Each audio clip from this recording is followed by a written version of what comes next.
Hey guys, it's LC. So today I'm going to be showing you guys how I make my chicken chili. And y'all, this is literally the best chili I've ever had. I'm not just saying that because it's my recipe. It really is like the best chili I've ever had. Plus, it's less fat and less sodium than your standard beef chili, which makes it healthier for you as well. So this has been really great for the winter time, and it's really easy to make. You can kind of just throw it in a pot and let it do its thing. So if you enjoyed this video, make sure you thumbs up, make sure you subscribe, and follow me on Instagram for more recipes, and share this video with your favorite chili friend. So I'm gonna go ahead and start cutting up some garlic, shallots, and white onions. I like to have all my prep work done first. I'm just gonna go ahead and put that to the side.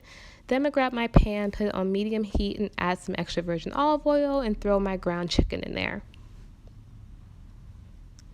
And I'm going to start breaking down my chicken a little bit just to help speed up the cooking process. Now remember, since this is a poultry and we're not using beef, we do need to make sure that this chicken is cooked until it's thoroughly well done. And I'll show you guys what that looks like. Now I'm going to start seasoning my chicken with a little bit of seasoning salt. I'm going to follow up with some ground onion powder, some black pepper, and some granulated garlic and parsley, but you can substitute this out for just your standard garlic powder. Just go ahead and stir this meat up so we can make sure that all of the chicken is properly seasoned.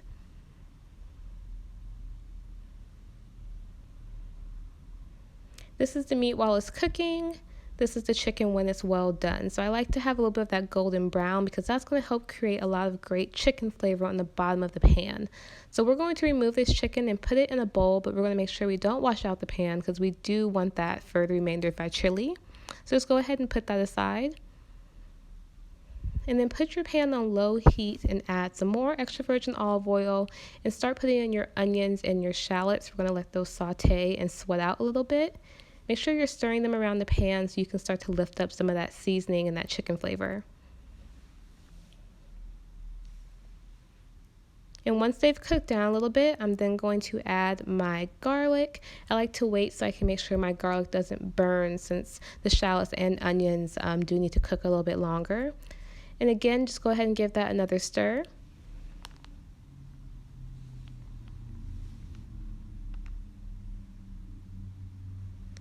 And then I'm going to add about 1.5 cans of petite diced tomatoes. Now, y'all, I do not like the thick, chunky tomatoes in my chili. Like, that's just, it's not me. So if you do like the thicker tomatoes, you can just use the standard regular diced tomatoes. But if you like them a little bit smaller, the way I do, then I recommend getting the petite diced tomatoes. And just go ahead and stir that up. You can see that all that seasoning from the pan is starting to lift up and go right into the sauce. And then we're going to add about 1.5 tablespoons to 2 tablespoons of tomato paste. That's what's going to make your chili thicken. And then 1 can of organic mixed beans. It has pinto, black beans, and kidney beans. And then 1 can of organic dark red kidney beans. And I do drain majority of the bean juice out before I put it in my chili. I don't really need all that extra chili juice since I will be adding a chicken broth very soon.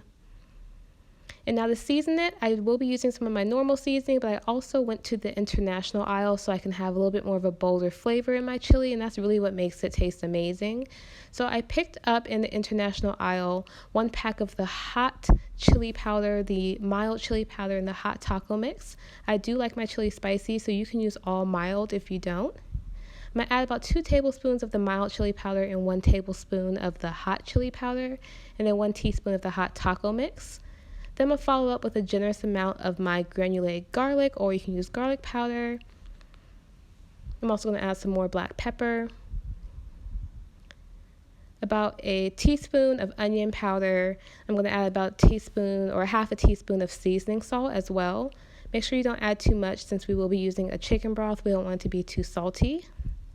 And just stir it up. Now, I know this might look like a lot of seasoning, but it's actually the perfect amount for the amount of chili I'm making, because the last thing you want is an under-seasoned chili. Oh, that sounds disgusting. So make sure that you season it properly and you stir it up really well. And once you stir it up, I'm going to add about 1/2 can of my chicken broth. Now, you can use the low sodium chicken broth if you like. I'm just using regular. And about 1/2 cup of Worcestershire sauce, and about 1 teaspoon of hot sauce. Now, again, if you don't like your chili spicy, then you can skip the hot sauce. And then I add about 2 teaspoons of just regular dark chili powder. And I'm going to stir that up again. And once I've stirred all of this up really nicely, I'm then going to add in my ground chicken. I'm going to stir it up some more. And the key to having a really amazing chili is allowing it time to simmer and cook. So I am going to put the lid on this and let this cook down for about an hour and a half. And you'll see how it thickens and the color really darkens once the chili has had time to really cook down. Oh my God, doesn't that look so good? So this is the chili after an hour and a half. I wish you guys could smell how good that chili smells, but if you make it, then you'll smell it. But it was so good. I really enjoyed it. I like to put some sharp cheddar on top of mine, but I know people that put sour cream. You can put crackers, cornbread, rice, potato, however you like your chili.